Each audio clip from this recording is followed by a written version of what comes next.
Hello! Today I'm going to be ranting about my experience on Swiss Air. Spoiler alert, it was horrible. When I went to Italy in June, I flew with Swiss Air. It was my first time ever flying with Swiss Air, and I chose this airline simply because I was booking the flights and assessing all my options. It was the cheapest option, especially because the layover was also really short and I wasn't really feeling doing a Middle Eastern layover because I was just like, "Ugh," if you look at a map, okay, going from here all the way to the Middle East to go to Europe versus just going to Europe and then going somewhere close seemed like the most sensible option at the time. Lol. So I left Johannesburg, I had a layover in Zurich, and then I went to Milan. Then, when I was departing, I departed from Rome. I went to Zurich, and then I came back to Johannesburg. I'm going to detail literally all the things I hated about the flight. I don't think there is a single thing I enjoyed. So let's get into it.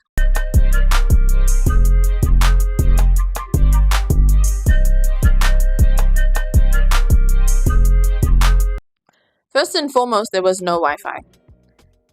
So the flight from Johannesburg to Zurich is a 10-hour, 45-minute flight. What do you mean there's no Wi-Fi? Courtney, what the is up with your Wi-Fi? You have this big ass house and you can't afford a Wi-Fi box out here? And they said they tried to resolve it, but they didn't want to further delay departure by trying to resolve it because they were struggling. And then departure was delayed anyway by 20 minutes. So it didn't make a difference. Secondly, and it took me some time to realize this, there was no water in the bathroom to wash my hands. So I had gone to the bathroom and I tried to wash my hands and I'd already put soap on my hands and there was no water. I pressed all the taps I could see. There was no water in the bathroom. So I had to resort to going to my seat, getting my bottled water, slyly pouring it on my hands, and then the soap foamed. And then I had to use my tissues to wipe my hands. My hands, of course, were sticky for most of the flight. But yeah, the water one, I did not understand. The third thing is that the seats in economy are really tiny. Like before you even take off, like you get on the plane, you sit. Before anyone has even moved their seat an inch, your knees are already touching the front seat. So I am 170 centimeters, 1.7 meters. I think that's 5'6" or 7. And my knees were already touching the seat in front of me. And I was in a seat that was closest to the window. I have a feeling that in that middle section, the seats are slightly bigger. And I did try to get moved, but I did not succeed. So it was just me and that really, really tiny seat next to an albeit nice man, but I was just uncomfortable the entire flight.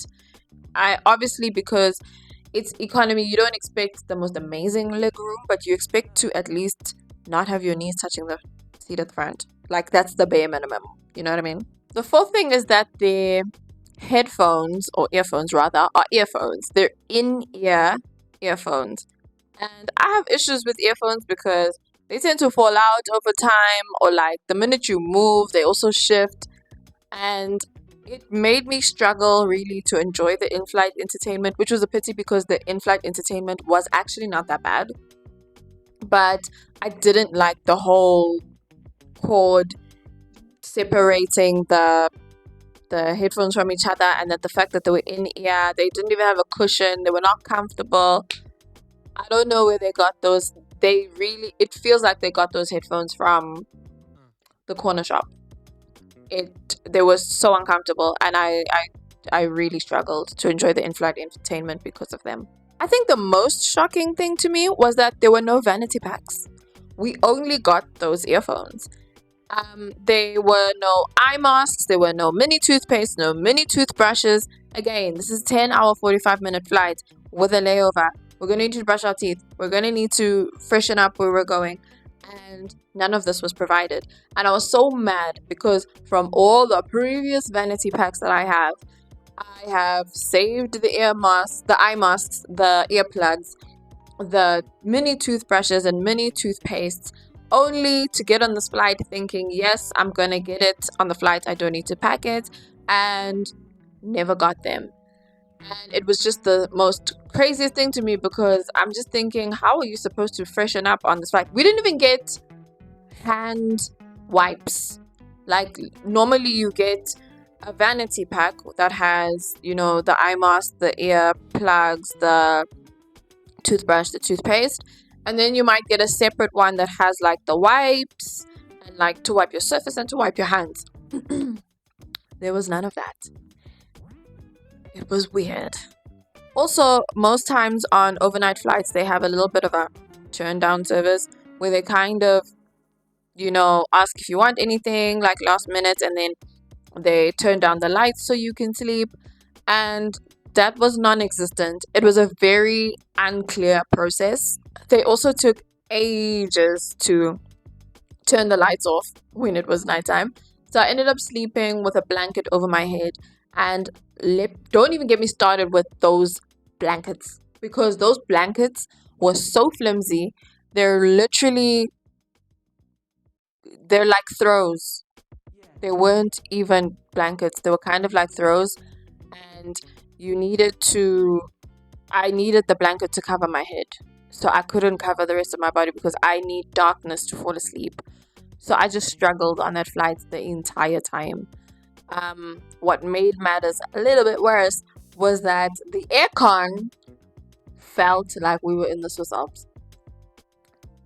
I don't know what temperature that is, because it's not room temperature and it's not office temperature. It was at least 16 degrees in that entire flight. I was freezing. And it made it really hard to sleep because it was me and this one flimsy blanket, and I have to choose between covering my head so I can sleep or covering my body so I don't freeze to death. It was long. The penultimate straw was the food.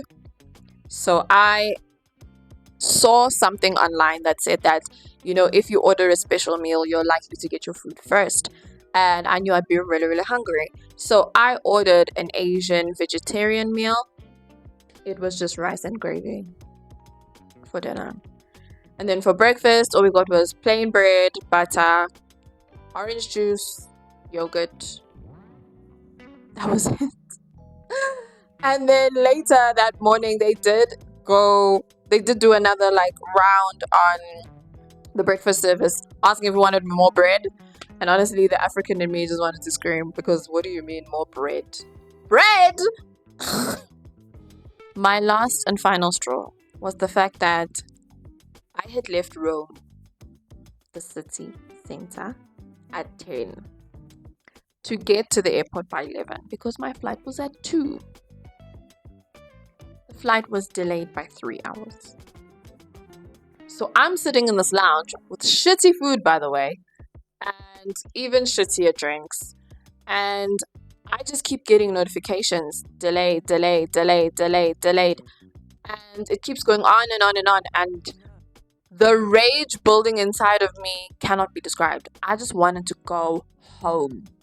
And at this point, I didn't know what to think. I didn't even know if I was going to make it to Zurich and then back to Johannesburg at this point, because I had about a 5-hour layover in Zurich. And I had this grand plan that I was going to get to Zurich, and then I was going to get an airport hotel room, and I was going to take a nap, and it was going to be the most amazing nap I've ever had. And then I was going to get on my flight back home. And now they shortened that time for me. So I think the only good part was that once we got on the flight, the pilot was very transparent about the fact that there was some kind of storm in the Alps and all flights were grounded and couldn't go over them during that period.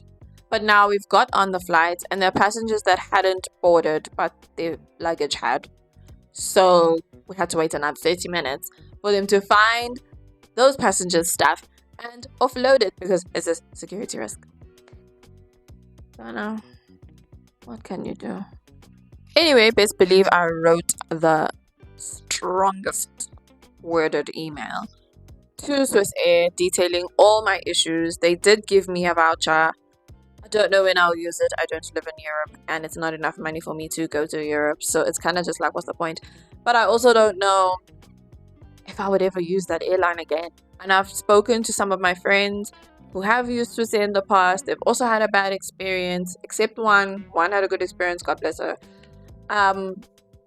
But it's not for me, and I won't do it. But you know, I have people who live in Europe, so maybe it might be of use to them. It'll never be of use to me. Swiss Air can eat it. Thank you for listening to my rant about Swiss Air. I hope that if you do decide to take Swiss Air, you have a much better experience than I did. And if you don't take Swiss Air, good on you, because they suck anyway. Thank you for watching this video until the end. If you enjoyed it, like, comment, and subscribe, and I'll see you in the next one.